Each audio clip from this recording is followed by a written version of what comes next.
Welcome to the IDEMS podcast. I am Santiago Borio, an Impact Activation Fellow, and I'm here with David Stern, one of the founding directors of IDEMS. Hi, David. Hi, Santiago. We're still discussing internships, which is great.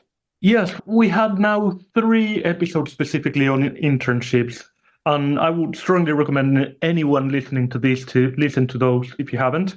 But we ended the last one, which was a story about how the internships emerged, with a final comment about scalability. Yes. Do you want to say a bit more about that? I can, but I think one of the key points and one of the reasons you are wanting this extra episode on this is, why did I say scalability and not sustainability? Yes. I was going to ask you that question after you did a bit of a recap of your last thoughts, but it is a very important question. These internships, the way I see them, they were very opportunistic. We always made sure we had ways to fund them, or tried to make sure we had ways to fund them, but I'd love to have another set of stack interns, but we can't afford it right now. So is it sustainable? Well, this predates IDEMS. Just to go back to the previous episode, these internships have been a motivating factor behind IDEMS in many ways to make them sustainable. These are happening at a very small scale, small numbers of opportunities. This started really in Kenya. And one of the things is that these aren't sustainable. They've been sustained for over 10 years without being sustainable, where the people running them have changed institutions, they've changed roles, they've changed jobs. All sorts of different things have happened, and they have been sustained, all while never being sustainable, and recognizing that they've never been sustainable. And is that not a problem? Well, is it a problem, or is it a mark of resilience? The point is that developing something which is sustainable but doesn't actually work and isn't actually useful, there's no point. The fact that they have reinvented themselves in so many different ways to be able to sustain themselves without being sustainable for over 10 years is in itself an interesting observation. And I don't believe they can be formally sustainable without really becoming scalable. And there's no point in them becoming sustainable without becoming scalable, because sustaining them without scaling them is not useful. There's others doing better things where they are trying to do sustainable, scalable models. I would argue that there are elements that we've learned over the years which have built in this resilience that add value to anything else I've seen, that mean that I believe in the approach we do. But the approach is not yet sustainable or scalable. Okay, but you focused on your last comment in the previous episode on scalability, and yes, you talked to that just in terms of not wanting them to become sustainable until they're scalable. You understand potentially business better than I do. The way I always imagined these things progressing is you have your initiative, you make sure that that initiative is sustainable, it can maintain itself, it can outlast us, and then you think about, okay, is it necessary to look forward and make it bigger, or is it sufficient to have that small directed impact that can be sustained in time? But it can't be sustained, because the whole point is, where does the funding come from? And this is really critical. I would argue that one of the real successes that we've had is that the funding has never been for internships. Okay. The funding has always been for elements of work in different ways, for elements of different projects, where internships have been a way of delivering on that piece of work. And that's been sustained for, as I say, over 10 years in different ways. That's outlasted any individual. This is all sorts of different people in different ways finding that this approach to internships is useful. Okay, so just to give an example of that, I was involved at the start of one of our parenting projects, the parent app, and we built in some internships within the funding that we got to develop software development skills of a team in Kenya so that they could contribute to the development of the app itself. And it was very sad that that was disrupted as it was by COVID. But even so, those interns, that was one of our more ambitious internship projects. We decided not to take university leavers, we took school leavers. That was the 21st century skills, taking people straight out of school and giving them internships. Oh, that was fun. It's a shame it was disrupted by COVID. But some of those people have really gone on to do interesting things. That was a nice initiative. But yes, that's exactly right. That's the sort of thing we've been doing. Just writing it in when we're doing something. It's a cheap component of the work that we do, and it builds in the capacity, it builds local capacity, it has low stakes in terms of the internships, but it creates these opportunities which then mean that people gain experience and they're part of real teams doing real things.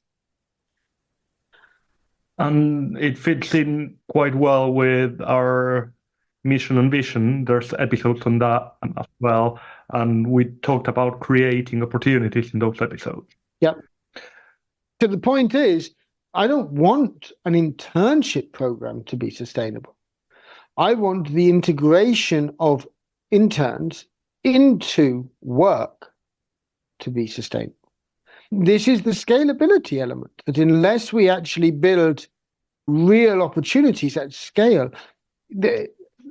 one of the motivating factors about this and why in Africa, the youth of tomorrow is African.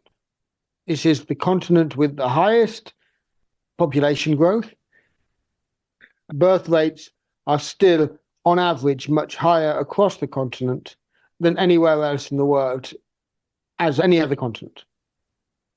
And that means that the youth in Africa is the workforce of the future. It is a potential workforce of the future. And is that youth going to be the boon which really enables African development to rise to amazing levels? That resource of the youth is really critical. But to do that, they need to be really productive. They need to have opportunities, to create opportunities, and have the skills to do that. Now, there's lots of discussions now. We've got the responsible AI discussions about, well, what does AI mean for all this? What does it mean for the jobs? But the simple element that actually you are going to have this amazing workforce coming out of Africa, if they could have the skills to be able to really contribute to the world's economy in ways which are valued and valuable, this then is going to be not only their success, but this is success globally. There are alternative hypotheses of what that youth might do and become. I believe very strongly that creating opportunities in that way at scale is what's needed. And this ties in with so many problems that people worry about, migration, all these other things. People won't migrate if they can get good jobs and opportunities where they are, because that's not the way the world works. And the point which I think is so interesting on this, and this is why scalability is so important if we're looking specifically at the African context, is that there's real need for these digital skills, and there is a youth that would lap it up given these opportunities. And if we could create some of these opportunities at scale, we're not the only people to think this. I mean, there's whole UNICEF programs about this and youth empowerment and in different ways. So this is not unique to us, but this is a genuine sort of large-scale issue. I would argue that one of the areas where I'm really amazed that more people are not doing this is digital jobs in rural environments. We seem to be one of the only groups that are seriously really looking at this, but it's so important. It has so many opportunities. I don't know if this is the right time to dig into that. I think that's a topic for another episode. Okay. I want to question you on one aspect. You keep saying digital. Yes. Now, I'm trying to think about any of the internships that I'm familiar with that we run that is not related to something digital. You'll struggle. Yeah. So why that focus? Because digital jobs create opportunities where people are, but that are global opportunities potentially. You're creating skills for people where you're not tied to just the local economies. One of the key things, and I'm afraid you're getting me stuck into this topic you said is going to be another episode, but your rural communities, if you have digital jobs, this is bringing money from outside into those rural communities. Just the cash flow balances of rural communities, if you don't have digital jobs, then it's remittances, things people sending money back from the city. Okay, let's get into that now then. So my understanding is that one of our objectives is to create opportunities for people to stay in their rural homes and develop professionally from the rural homes, because firstly, they tend to want to stay in the rural homes if the opportunities exist. And secondly, a lot of rural areas are getting, don't know what word to use, decimated? Yeah, decimated's a good word for it. But what you're talking about is the fact that, and this is really something which you observe across the African continent, where many rural areas, the youth are leaving. The youth are having to go to get opportunities elsewhere. And that is very problematic as well for urban areas that are not prepared to receive so much young population. And it's not just, of course, urban areas. This is the source of migration, global migration trends, and all sorts of other things are tied in with this as well. So there's all sorts of different layers to this. But I think there is a layer which I think is really important. I've observed this in many different African contexts. And this is not all African contexts. There are some places where it's too late. There are other places where it's not the right moment. But it's consistent in a lot of places across Africa where you still have rural communities, which are relatively traditional communities. But a lot of the youth are leaving because they have to leave to get opportunities. And there are no opportunities in those rural communities. If we imagine what's happening now in many places in Europe, where rural communities have been abandoned and lost, and people are now finding with digital jobs that they can go back out to rural spaces and they're trying to repopulate them. Yeah, there are whole places in Italy that I know of where they actually sell you a property for very small amounts of money just for you to be there and keep a village alive. Exactly. And this is it. These communities are really struggling. But there is a tendency now, which is just emerging, to recognize that actually with digital jobs, you can work remotely from these places. If they get internet infrastructure without needing much else, that opens up the possibility for remote working. Well, that was going to be my next question. Is the infrastructure there for opportunities to be created in rural communities in African contexts? It's a difficult question. So how rural do you want to get?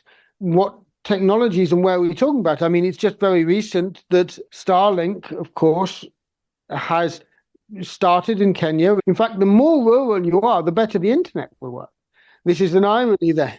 Yeah, but I spent a lot of time going to a rural village in Zambia where there wasn't electricity. So the internet is not the only limitation. Well, but solar panels now exist. And, you're talking about things which are 10 years ago. You're 10 years out of date. And the possibilities are changing very fast. Mobile phone signal is the obvious one, and that's still problematic in many rural communities. Electricity is another issue. Electricity is now easier to solve in different ways. The sort of orders of magnitude that people need can be solved in many rural communities. And in some ways, the solutions that are coming are more stable than the current infrastructure. The number of times I had to postpone meetings with interns because there was a power cut. Exactly. It's frustrating. Yeah, and this is the thing. You could leapfrog technologies in certain ways where if you're looking at this in really rural cases, and at the moment we're not looking at really rural cases, we're looking at places which are outside the big urban centres, but that are not extremely rural because they're sort of in that in-between zone. And yes, it's frustrating at the moment. There are power cuts, there are internet issues. The whole of West Africa got really bad internet because of the cable got cut. So, this just happened very recently. And, in a whole big part of the continent, suddenly the internet was not working for anyone in different ways. This is a reality of that environment. But these things are all, they're changing fast. And there are opportunities which are coming up, which are transforming that. They might work, they might not work. But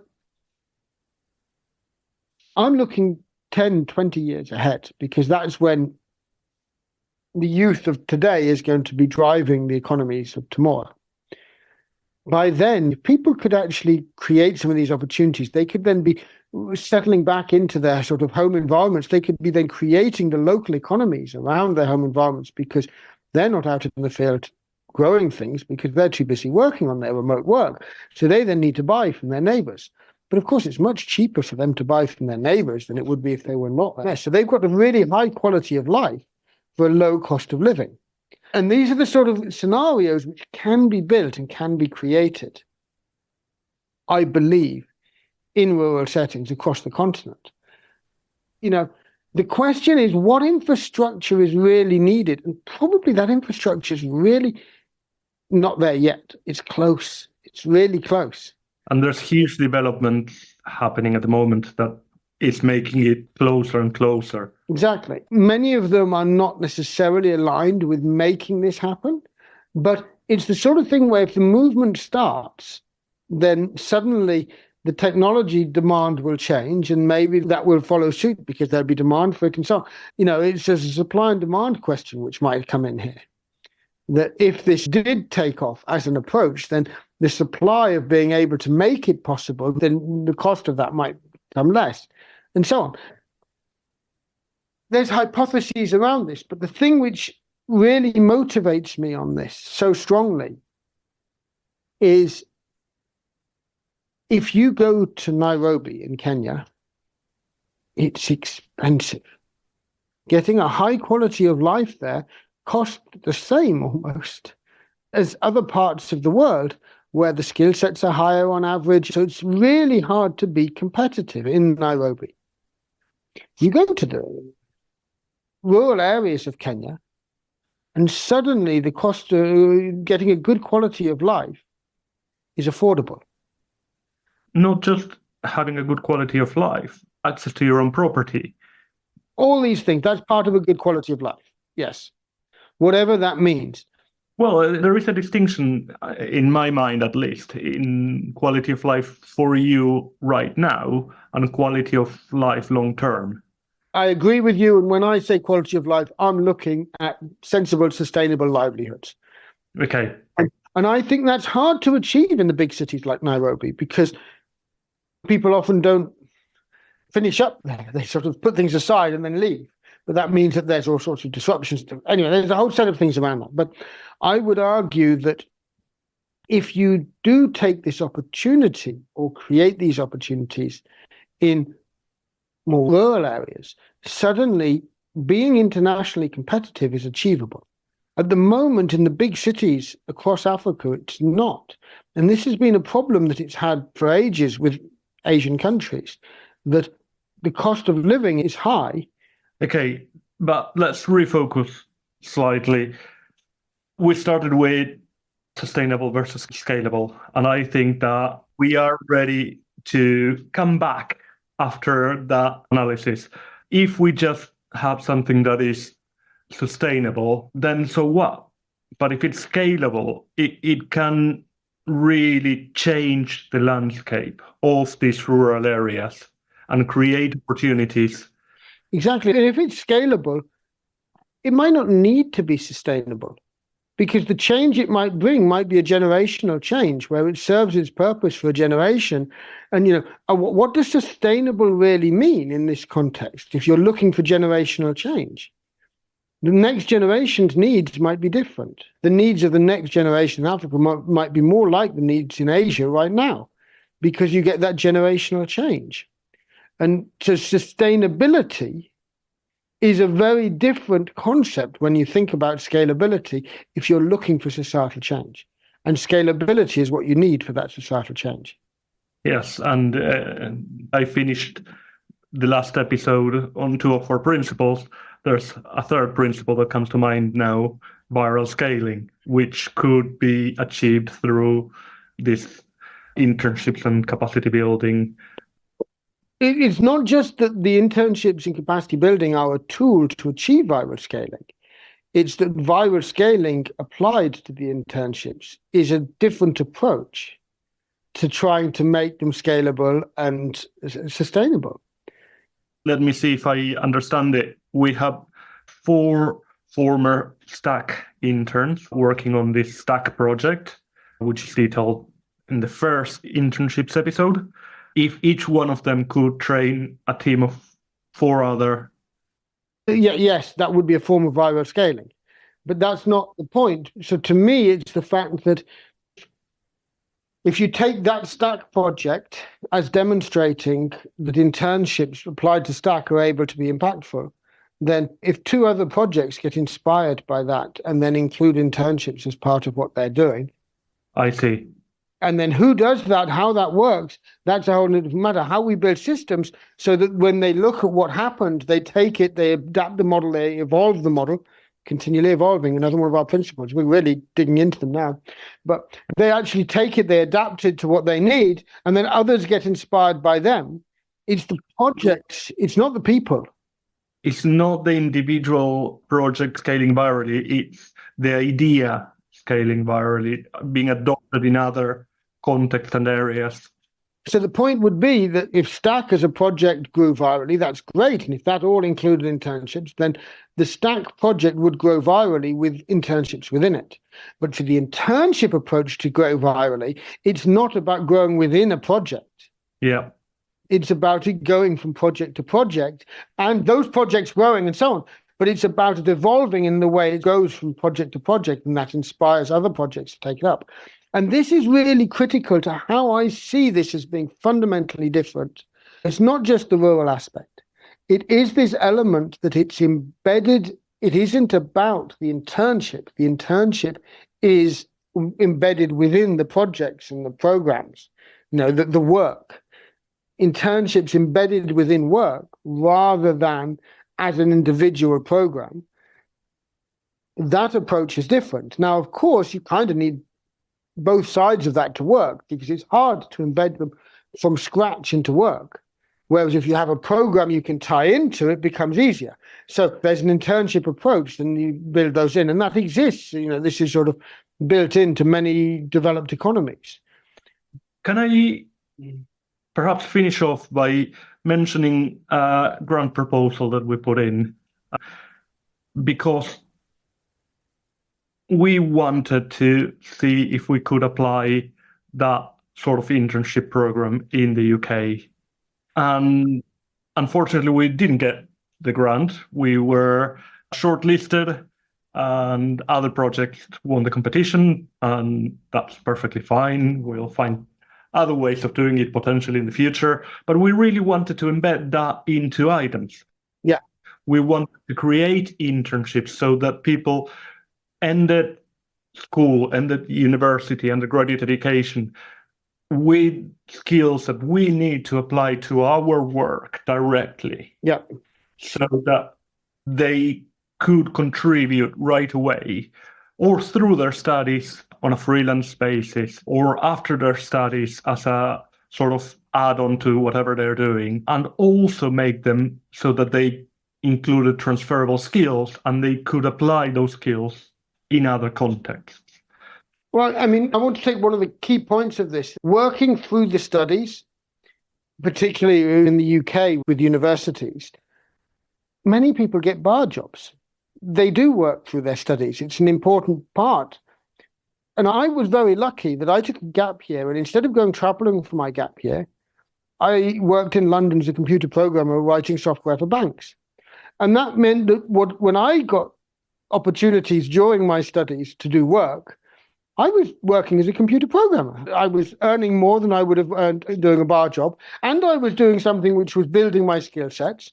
Let me clarify one point. There is nothing wrong with getting a bar job to maintain yourself while you're at university. No, there is nothing wrong with that, except wouldn't it be nice if there were opportunities which allowed people who wanted to build technical skills to get jobs which enabled them to build technical skills alongside as part of working their way through university?